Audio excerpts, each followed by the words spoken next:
The following podcast contains spoilers for the films Let Me In, Let the Right One In, and frank discussions of childhood sexual abuse. Listener discretion is advised. Hi, everybody, and welcome back to the DVD Clutter Podcast, the podcast where a married couple are decluttering their DVD collection one movie at a time to see which ones make the cut. This week, we're talking about the 2010 film directed by Matt Reeves called Let Me In. Hello? What are you, really? I need blood to live. Hey there. You okay? Maddie, why don't you give me a little background on how this DVD got to our collection? So, this week we're doing things a little bit different because we watched two films this week. We watched one in preparation, we watched the one that we're actually talking about. And the reason is that Let Me In is a remake of the 2018 Swedish horror film Let the Right One In.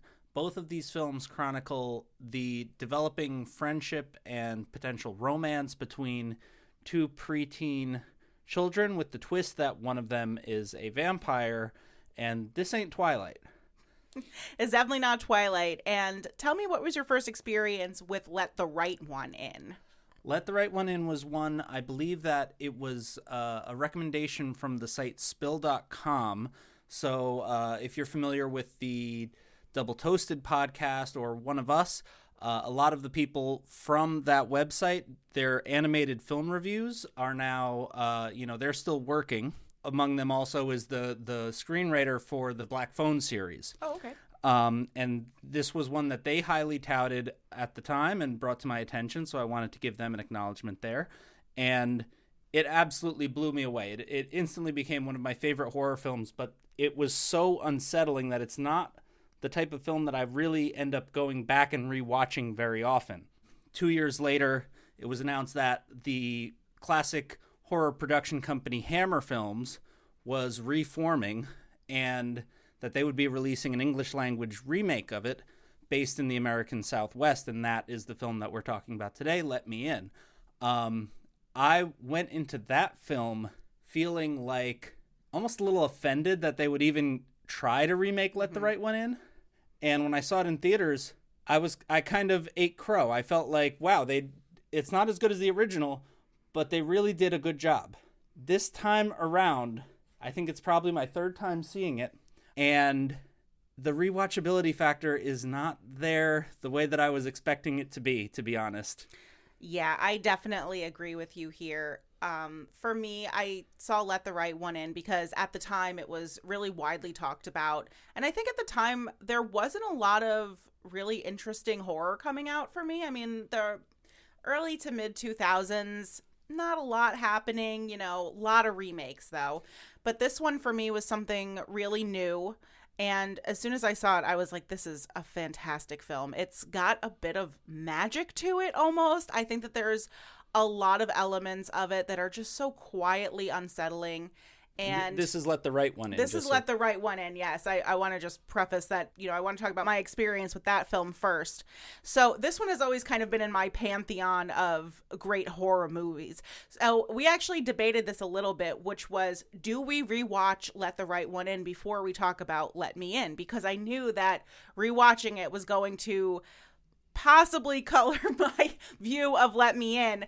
So I want to say that Let the Right One In is not up for debate. That movie is absolutely staying in our collection. And even if it didn't hold up, even if it wasn't the masterpiece that it is, I think that just on a technicality, it would have had to be really bad for us to even consider taking it out, because that's not the film we're talking about today, really. Right. But it's going to come up a lot, because the reason that I kind of pushed for us to rewatch it is at the time when I saw Let Me In, I felt like it was interesting in what it did similarly and interesting in what it did differently. Mm-hmm. And different connections between the language of the film, the way that it uses a lot of long takes, or long takes at least in key moments in the 2010 film Let Me In, and also in the way that different characters are presented with different motivations, different characterizations. And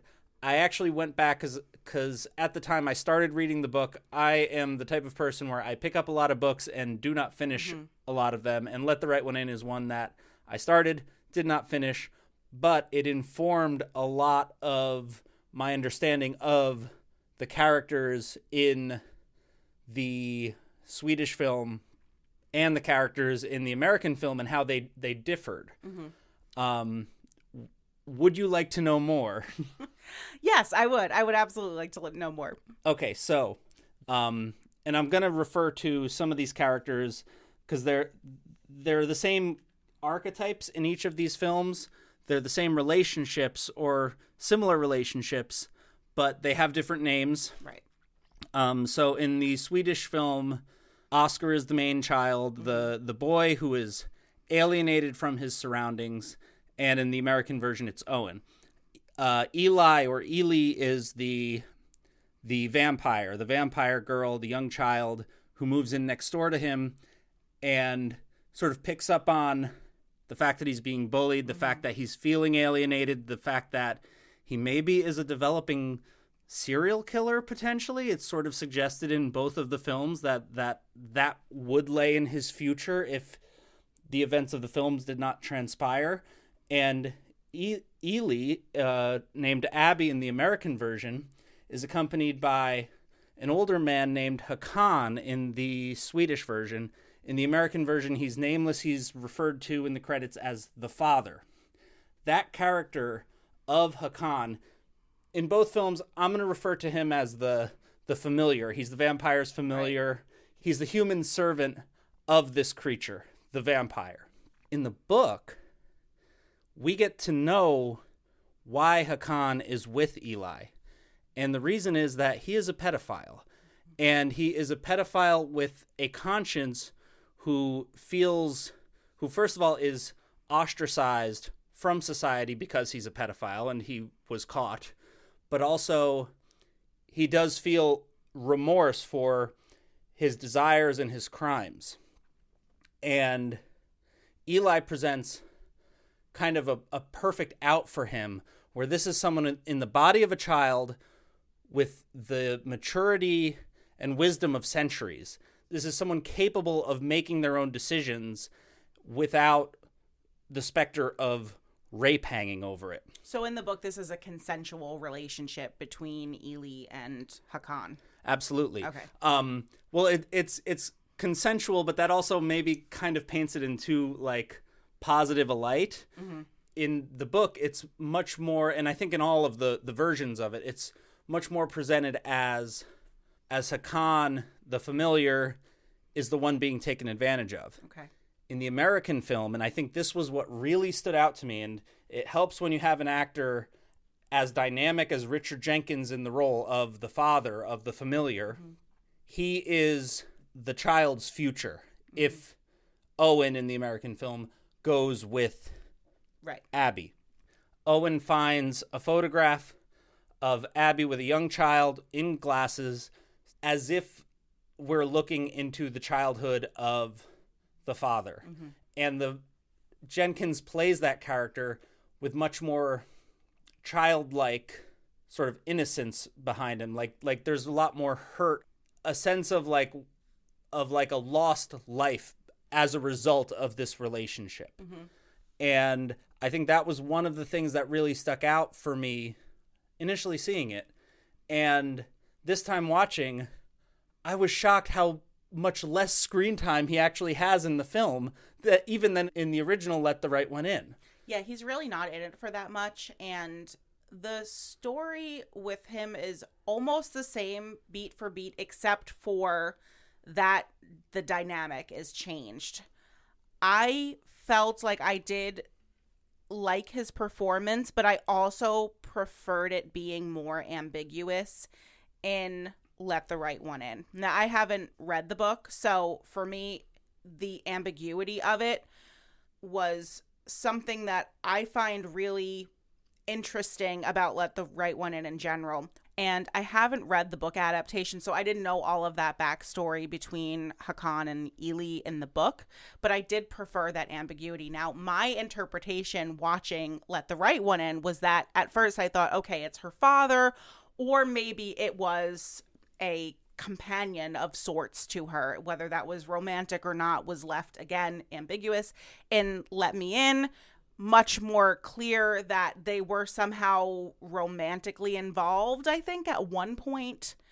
And then, of course, we see the photograph, so you can sort of see that there was some connection there between her and the Richard Jenkins character as, you know, as children, same as the relationship that she's developing with Owen. I felt like in like that romantic relationship, I wouldn't go as far as to call it sexual tension between the two. I do feel like that is very present in the original film. There's a lot of the exchange, very few exchanges. The character in both versions has very few lines.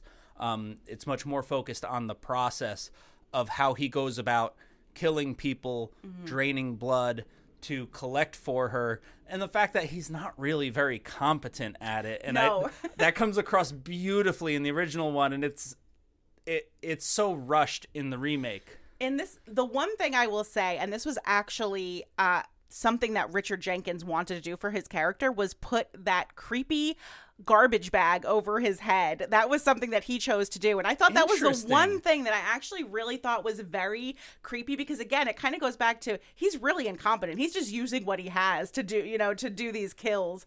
It's so funny you say that, because I watched that scene and I kept thinking of a more recent Matt Reeves film, The Batman, where his take on the Riddler has the Riddler with a sack on his head, basically recreating like one of the sketches of the Zodiac Killer, which also seemed like a heavy inspiration on Let Me In. Yeah, I can definitely see that. I see a lot of similarities between those two movies, and I was a really big fan of The Batman. I think for me, that works a lot better tonally, and this one for me was just so dark. And I don't mean even just tonally. I mean, the movie is dark visually. It's That's what so happens dark. when you get Greg Fraser to I can't see anything. And something I really like about that bugged me in the Batman, actually. I had the same problem. It's a very there. dark, very, very dark movie. Something that I really liked about Dune is great, though. Dune is great.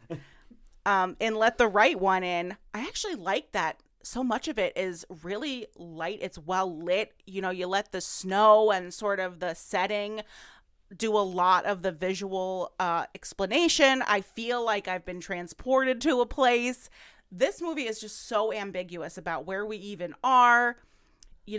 I feel like the lack of just color in this movie makes it a drab movie already, even sort of drearier. I don't find it very visually interesting, whereas in Let the Right One In, I think that movie is just stunning to look at. It is. And this week, when it comes to the cinematography, we have an abundance of riches, because two of the greatest cinematographers working today are the cinematographers on each of these films. I already mentioned Greg Fraser. I struggle to pronounce your name. I'm sorry. But then the original was my first introduction to Hoyt van Hoytema, who's now is best known for his collaborations with Jordan Peele and especially Christopher Nolan and his work in IMAX format. And, it's interesting because that, I think, was another thing that I definitely still connect to with both films. And I'm not going to get into some of the technical things that I really loved about Let Me In. Suffice to say that the use of anamorphic lenses and the use of Panavision lenses in particular, I think, is used very creatively in that film. The lighting in the original is very flat, very, like you said, very bright. And it's very washed out. Everything looks white. And, it obviously takes place in Sweden in the winter. It is white skies and white ground, and everything is white people. And white people, absolutely. White, blonde, pasty-looking people. And everything brings that out. And you mentioned also the darkness of the remake. There's obviously the visual darkness, which is which is a Fraser trademark, but also I think that what really holds the remake back is that there's a humorlessness to it. And without that, you just get all of the same beats, and it just feels like we're rushing through. Mm-hmm. Nothing has time to breathe. So many of the scenes, when I go back, and this was something that I never really appreciated the first few times that I watched Let the Right One In, that it is kind of hilarious, some of the ways that it plays out. The dark humor in that movie is so wonderful. And something I brought up was that it strangely reminded me of Twin Peaks. Absolutely. And some of the tone and some of the dark humor, completely missing from Let Me In my opinion. There is no humor to this movie. It is a very different movie tonally for me. I think Let Me In had one laugh moment for me. And that was the moment where... And this was the laugh moment in both films, mm-hmm. where a character is bitten by the vampire, ends up in a hospital room, and the nurse opens the blinds, mm-hmm. and the character bursts into flames, and everybody like erupts into a panic. Oh, mm-hmm. my gosh, what's going on? And in the original film, there's so much build up mm-hmm. to that. She comes to the realization. You learn about her. You learn about all of the people around her. Mm-hmm. There's a whole arc there. In the remake, it's a character that they've set up previously in the film, mm-hmm. but it's just that one moment, and the laugh comes from the way that they escalated the violence of the scene to an absurd point. Right. That actually did not work for me. I absolutely hated that scene. I'm not saying it was good, but I'm saying that I did chuckle at the way that it gave a little bit extra, where mm-hmm. instead of just the character catching fire, now the nurse catches fire and dies as well. And it's a very silly moment in again, like this otherwise humorless universe. A big problem for me is that the characters here are not really well developed. Agreed. I don't feel like they have a lot of depth, whereas in the original, each of the characters do, from Oscar to his bully to his father. You have all of these really nuanced characters. And yes, they are also there's also so much ambiguity. But with the scene you're just talking about, in the original movie, that's set up with this whole gang of like neighborhood friends who frequent this pub, and they're each kind of getting picked off one by one by Ely. And when it comes to that woman getting bit by her, she has kind of, it reminds me very much of a lot of kind of like 1980s The Fly, or like American Werewolf in London, where like someone gets bit by a creature and they're slowly realizing that they're turning into the creature. And the climax of that is that she's in this hospital and she is just like, I am a vampire. I don't want to deal with this. I'm going to ask this nurse to just, you know what, to just open the shade for me. And she bursts into flames. And it's such a great like end to her character, I feel like. It's played in a way that is still very funny, mm-hmm. because it's such a silly image to, like, she opens the blind and the character bursts into flames and everything, suddenly it's right. like everybody's panicking. But there's also such a sadness in that story that right. you just described. And you really feel that. Even the way that she comes to that decision, she comes to that realization, it's like, oh, this is how I'm going to handle it. It's such an innocent question, mm-hmm. but we understand the implications of it.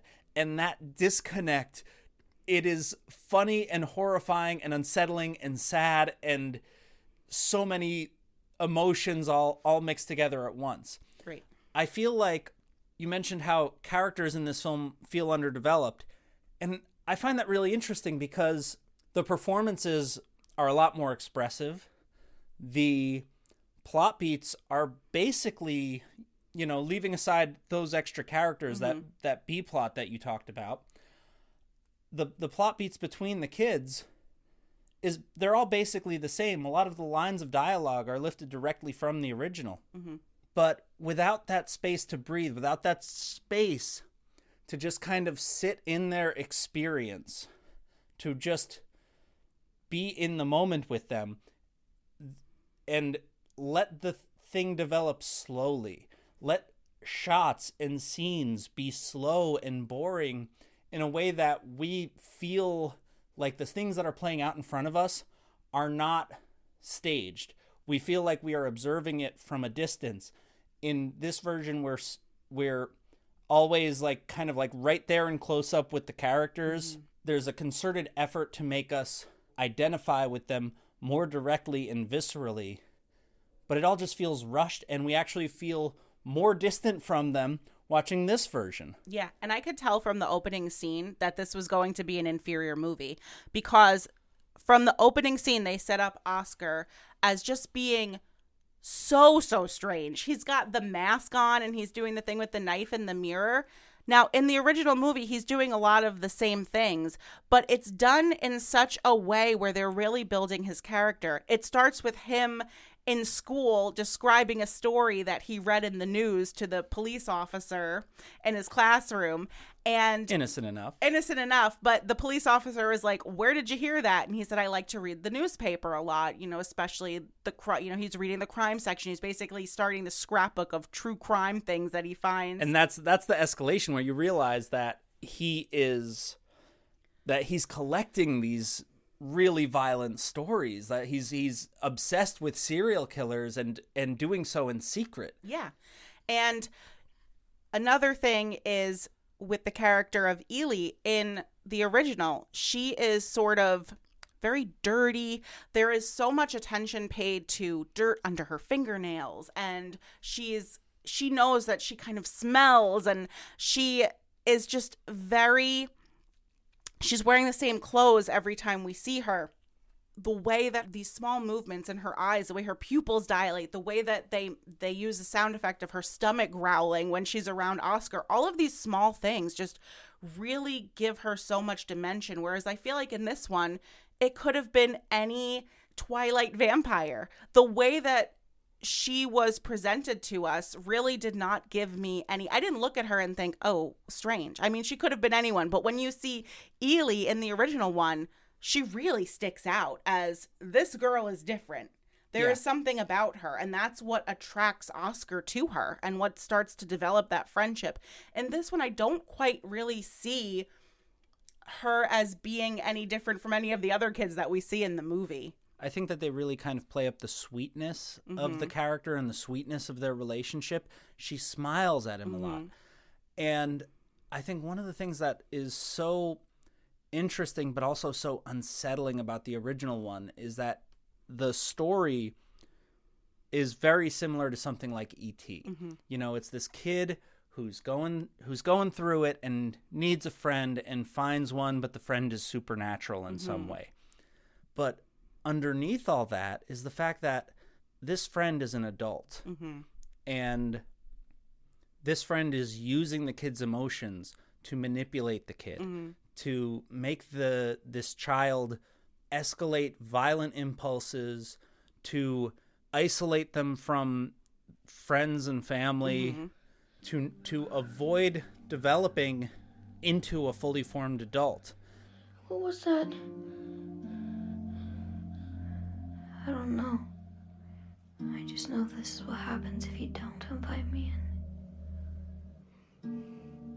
What if I didn't say anything? Would you have kept bleeding? Would you have died? I knew you wouldn't let me. I was surprised because I remembered that being a more vivid thing in the remake because of the Richard Jenkins character and because of the way that they change his motivation. It doesn't seem like either of the child actors in the remake, Chloe Grace Moretz and Cody Smith-McPhee, I think they're fine, but they're not really allowed to sort of explore those bigger ideas. Yeah, and something I think is really missing from this are the gender dynamics of the original movie, whereas that actress was picked to play Ely because she was so gender ambiguous, and the character in the book has been castrated and was a boy. Which I'm glad that you brought it up, because obviously, like, this is something else that definitely, as, an egg when I watched the original film, both films actually, I I was picking up on that there is this gender ambiguity, that there is this sort of coding, and then you get to that shot where Oscar sneaks a peek while Eli is changing, and you see that there's a scar where their genitals should be. Right. And she repeatedly says, I'm not a girl. And it works on multiple levels. Absolutely. Because she's not a girl, and also she's a vampire. So, I think that that movie, it's doing so much more under the surface for me. There's so much more to unpack there. Yeah. And it's completely lacking in Let Me In. It's interesting. It's one of the things that I was wondering when they did announce that they were going to remake it, like, how are they going to handle that aspect of it? And again, the same beats are there, but it's all off screen. Yeah. Now, I have complicated feelings about both of these films as a result of that. Again, I described this as a grooming story. Obviously, grooming is a very loaded term when applied to a transgender coded character these days. That was not the case when the film came out. Right.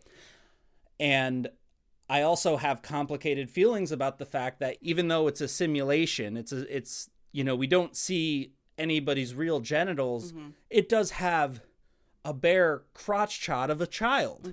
And this was at a time when films like Blue is the Warmest Color were getting rave reviews in the US for showing what they claimed were unsimulated sex scenes between young teenagers. Yeah. And it's like, I don't know, I wasn't able to find any sort of information on, what went on behind the scenes. This was not a time when intimacy coordinators were commonplace. And, this was when, the Weinsteins were still making movies and were still the kings of Hollywood. Even now, there's a lot of recklessness, I think, when it comes to sexuality depicted on screen and how actors and crews are treated in these situations. And I don't really have any sort of definitive viewpoint on this. It's just like, oh, this is a lot to process here. Yeah, it is. And actually, I also wanted to just bring up that for Let Me In, they actually dropped the fact that Abby in this movie was a boy. Actually, she was always meant to be a girl, and there was a deleted scene of her with the Richard Jenkins character when they were younger that was completely cut, and she was always a girl. So they actually just completely dropped that part of the story for this adaptation. Well, in the film, she still gets all the lines about "I'm not a girl," which works on the other level as well. Right. But she also, but it could work on this level. Right. The scene in question, aside from that one cutaway shot, is identical. You have the scene where where she goes into the bedroom to change. He looks and he sees something he's not ready for, and he turns away. Right. There's room to interpret that, and that is left ambiguous in the remake as well. In the original film, it's just completely unexplained. You don't know if this is something that the character did to themselves. You don't know if it's something that Hakan did to her or a previous familiar. If it was in the book, I didn't get this far when I read it, but I looked it up for the sake of this conversation. That in the book, it's actually the vampire that sired Eli. Okay. And that was like a ritual that was performed on him. And after that, just found it easier to get through life as a vampire by presenting as a girl. It's not a case of like a character seeking out transness. So if anything, it's maybe more of like a closeted trans masculine narrative in this case. But all of that is just left unexplored in both versions. And I think that's another thing where it's like, at the time, it's like, okay, this is something where as a trans person watching it, I could sort of like impose my own experience onto it. Right. And now I watch it and I'm like, you didn't actually have the balls, so to speak, to say the thing explicitly. You know, everything is buried in euphemism. So that's actually something that I see as a knock against both films. Yeah, I would agree with you there. I think if there's any shot in the original movie that I really was like, I did not need that, it was that one shot. And I think it's because I preferred it to be more ambiguous. We understand from the way that Ely is presented and from what, you know, they're saying that, yes, you are not a girl. We don't know what the backstory is.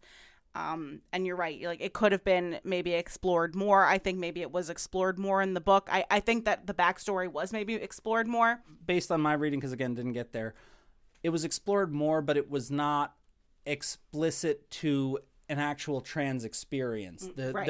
It's still lying behind euphemism. Is there something that you're actually saying about gender here? Is there something that you're actually saying about transgressing gender norms and the link between that and predatory behaviors of a vampire? Yeah. And that there's always been a queer coding to vampires, going all the way back to, like, if you've ever read Carmilla back in like the early 1800s, right. It's the same sort of thing. You know, you see it in Dracula, and then carried on through through cinema history.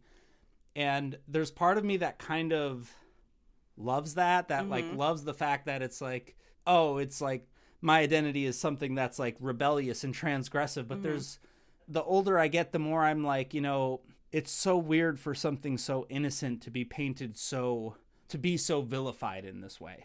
Yeah. And I think one of the reasons I'm so endlessly fascinated by vampires is the fact that you can often forget this person could be 100 years old, 200 years old, and they're developing a relationship with a much younger person. And what does that kind of mean? What are the implications of that? And, you know, sometimes it can feel kind of gross. I think about like Buffy or like, you know, or Interview with the Vampire. In this time period that these films were coming out, Twilight was so huge. No, and I was a huge Twilight fan, but, you know, if you actually start to really kind of unpack these things, there's, you know, it's pretty creepy. Both films have a similar line where in Twilight it's, how old are you? 17. How long have you been 17? In the Let Me In, Let the Right One In films, it's, how old are you? 12.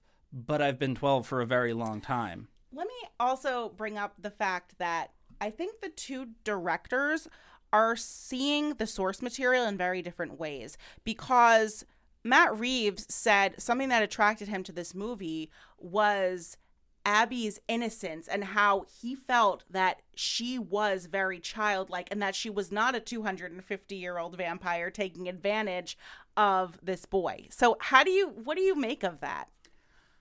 Do you think it informs this adaptation? I think it does inform the adaptation, because I think there's certainly an immaturity to the character in both versions.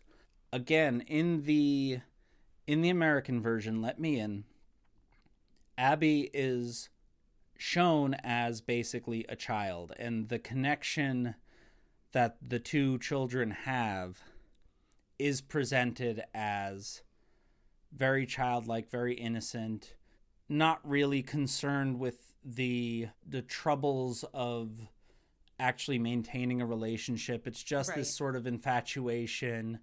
In Let the Right One In, it is very clear to me that Eli understands the implications of what she's doing. And in Let the Right One In, Eli also is much more forward and sexual in her advances toward Oscar than Abby is toward Owen. I think that makes the character more interesting to me. It was interesting watching it this time because the performance is so childlike. There seems to be so much more sincerity and joy, and also maybe a little bit more vulnerability in a way. Like, I think there's a scene in both films where the vampire climbs the side of a hospital building, and in the original one, it looks like she's almost floating as she does so. It's a supernatural thing. In the remake, it looks like she's struggling. It looks like she's like really trying to like get up and like get from one floor to the next. Like she's got superpowers to do it, but it's a lot more effort for her. I think the character is presented as a lot more vulnerable, a lot less mature, and a lot less like one of the themes in both films is they both are very good at Rubik's cubes, and they both have a collection of puzzles that are ancient. And that's something that is dwelled on a little bit more in the original. In the original one, it seems to indicate a sense of like plotting, a sense of thinking through everything and being very meticulous in terms of decisions and knowing how to solve through problems. And in the remake, it's kind of flattened to a kid who likes puzzles. Right. And I think everything in the original, down to that Rubik's Cube where he says, "You've never gotten a present before here." And she says, "No, that's yours." It's almost like every single interaction is so manipulative. And, you know, I think she's just developing this parasitic relationship by preying on his vulnerabilities. And I think, like you were saying, kind of the way she moves, I think in Let the Right One In, I really prefer that she moves very in a way that's very animalistic. It's supernatural, but it also, you can see how it's like based on like a natural predator. I think that for me in Let Me In, I do not care for the CGI. I don't care for the way they made her move. I think that she moves way too quickly. I feel Agreed. like, you know, you can't even see what's going on during the attack scenes. And I really feel like it took a lot of that creepiness factor out of it for me. The sweetness of her, just the entire way they portray Abby as a character here just really doesn't work for me. I think that it really does a disservice to the story, to the source material. I just don't feel that it's really, I don't buy into the relationship between her and Owen in this movie in the same way. Even if you accept that the character has not been alive for 250 years, she still had to have been alive for 40 years, 50 years. And it still puts her in a position of power over Owen that the film never really kind of reckons with, despite all of the new story stuff that they put in that should be doing that. Right. I think that, you know, you mentioned how like this character seems predatory, but it's not just that they seem predatory. It's that their experience of the world is not the same as a human's experience of the world. And they've been isolated from that experience for so long. Oscar sees that, and there is a connection there. And it's left up to the viewer to decide, is this connection that they have, is it mutual? Or is Oscar only being manipulated? Right. Something else that I found really annoying that they left out of this movie, it was in the movie but it was not set up as well, was the Morse code. I feel like in the original it was a thing where this was something kind of secretive between them. This was their way of communicating, and I think that the way that it was set up in Let the Right One In felt very sweet on the part of Oscar, and something that, you know, I think towards the end of the movie becomes kind of creepy, because now the two of them can communicate without even speaking words. They just know this code between the two of them. You know, in the end of the movie, they're knocking on the box, and I believe that Oscar says kiss or XO, something like that, you know, hugs and kisses, something like that. And it's like, you know, so I think that there's all of these little things, you know, the presence of Oscar's parents and their issues in the movie, also, you know, pretty much missing. There's a little bit in this one. I thought it was so interesting in the remake, and this was something that I connected with the first time I saw it, and really did not work for me this time, is the fact that we never see Oscar's mother in focus, or Owen's mother. I get so confused because this is so complicated to talk about. It's complicated. No, so in the original film, Oscar and his mother are actually shown having a friendly, fulfilling, loving relationship. You can't just use it as an excuse that, oh, he doesn't have a strong familial bond, because we see that familial bond, and he still is bullied, and he still is violent, and he still is on the road to really bad decisions. He's deeply troubled as a character, despite the fact that there is love in his life. It is not, you can't just point to the parenting. In this one, Oscar is, again, never in the same focal plane as his mother. His mother is always blurred. It almost reminded me of like Peanuts, where the adults are going to say, and I think it's a powerful presentation of that kind of a relationship as far as they take it. But I also think that it's kind of stereotypical. It's kind of a cop-out. Because we can point to that and say, well, that's why he's so troubled. Like you were saying, there's always a clear explanation. Just to sort of wrap up the conversation here, I just want to talk about that final set piece. The scene in both of the movies. Well, the scene in one of the movies. The scene in one of the movies. But what is the scene in this movie for you? And let them in. Let me in. Let them in. What am I even talking about? Now we're letting them in. They're coming in. So the scene for me in the original film, one of the greatest single most breathtaking shots of any film, in my opinion, is the scene where Oscar is being attacked by the older brother of his bully. He had lashed out against his bully. He hit him in the ear and did permanent damage to his ear. And in revenge, his older brother, who we earlier see in both films, torturing that bully character in the same way that character tortures Oscar/Owen, shows up for revenge, says, you have to hold your head underwater for 3 minutes or I'm going to cut out your eye.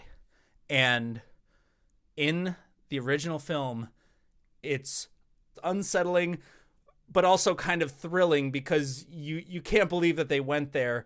Images that I've ever seen in a film, and it's beautiful, and it's quiet, and it's brightly lit. It's brightly lit. In the remake, they didn't pull that off so well. But to me, that's not the scene of the movie. The scene of the movie is earlier, and again, it's based around the Richard Jenkins character. And it is the scene where he gets caught. It's interesting to me how infrastructure plays a role in both films. As it translates from Sweden to the US, it goes from like footpaths and trains to being about cars. Richard Jenkins, to collect bodies for Abby, sneaks into the backs of people's vehicles and attacks them at train stops, stoplights, in the isolated, vast desert of New Mexico. For me, the scene of Let Me In, he is caught off guard because suddenly there's a passenger in the car. They're stopped at a gas station. He has to get somebody. The longer he stays, the more he's likely he is to get caught. He attacks the passenger as the driver is out buying the gas, drives away, and the car gets hit. And it's another long take where we see the car flip. We see this whole process play out. And it's one of the slower scenes in the film. And it's the one that really stood out for me. And I'm like, that's the shot in this film that the pool shot was in the original film. Yeah, and I think that was the only scene in the movie where I looked at you and I said, terrifying. Yes. It was the only one. As soon as, the guy turns around, sees Richard Jenkins' feet in the back seat, and then looks and sees his, him peeking out of the garbage bag, I was like, that is horrifying. And the other thing is, we're stuck in the father's perspective the entire time.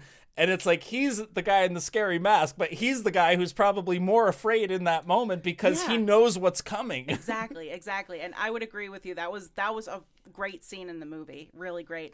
For me, Richard Jenkins and Elias Koteas' performance in this movie really were, for me, the best things about it. I don't have a lot of great things to say, but those two performances I felt were very good. I think they're great examples of how an actor can do so much to sort of capture your imagination and capture your attention, and like something about like screen presence. In this case, they're two character actors, but the same goes for movie stardom.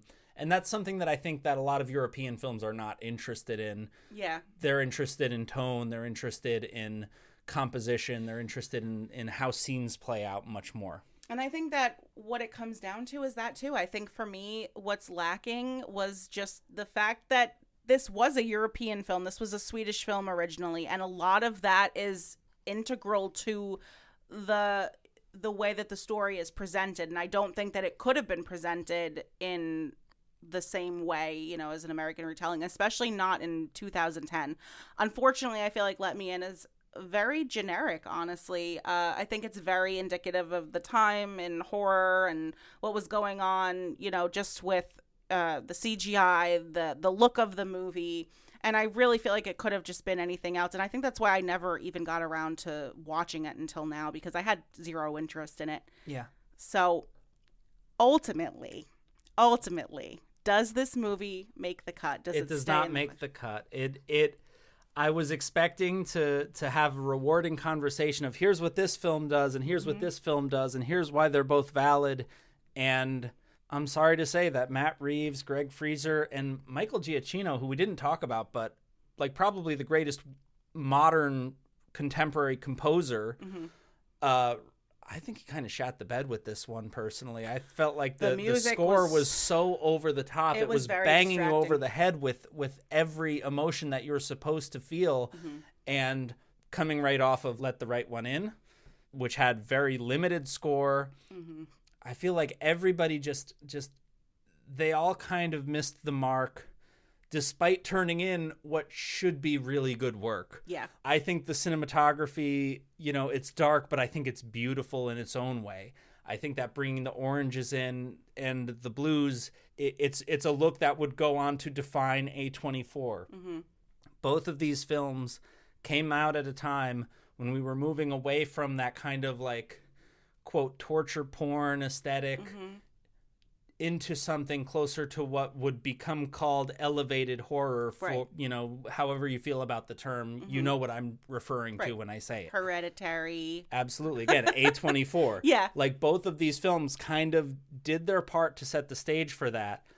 And I can see that in both of the films where a lot of the A24 films that don't work, I'm seeing in Let Me In. And the ones that do, I'm seeing in Let the Right One In. Yeah. For me, obviously, this movie can go. I did go into it with an open mind, but watching them back to back, I was like, there is a clear, better adaptation of the book here, and I just don't see a reason to keep this particular one. Yeah, I thought it was interesting to have two sides of the same coin. Looking at the DVDs themselves, they have the same Blockbuster sticker on, the same sales sticker on both of the DVDs. So I probably bought them on the same day of the going out of business sale of some Blockbuster. The thing is, we kept talking about the Zodiac connection, and we don't own Zodiac. I want to make room on that shelf to buy Zodiac. I love Zodiac, absolutely. You know, we don't own Clueless. You could buy Clueless, but we gotta clear out some of these DVDs to put those films that mean more to us now. Yeah. And Let Me In does not have that kind of resonance for me anymore. Yeah. Kind of random, but one thing I would love to do in the future is actually rewatch both versions of Texas Chainsaw Massacre, because this was a situation where I recall loving the remake way more than the original movie. And so in the future, sometime we need to do another double feature, Texas Chainsaw Massacre. I think there's a lot of horror movies out there we can do those fun little double features with that are remade. Watch out, Next Picture Show. We're coming for you. Yeah, but we won't be doing that next week because next week we're going to be completely shifting gears here, because we've been doing a lot of like very adult themed, very violent films. Right. We've got horror movies, we've got dark comedies, we've got crime films. So we're going to do a Disney film. And what we're going to do next week is The Jungle Book. It's one that just seems to have appeared on our shelves recently, and I am curious to revisit it. As am I. So get ready for that, for a little bit of a lighter episode. Maybe, I'm not sure though. I'm going to have a lot to say. I know some of the things I'm yeah. going to have to say, and I'm curious how we both end up responding to it. Yeah, I am too. So we will see you next time on DVD Clutter. Do you think there's such a thing as evil?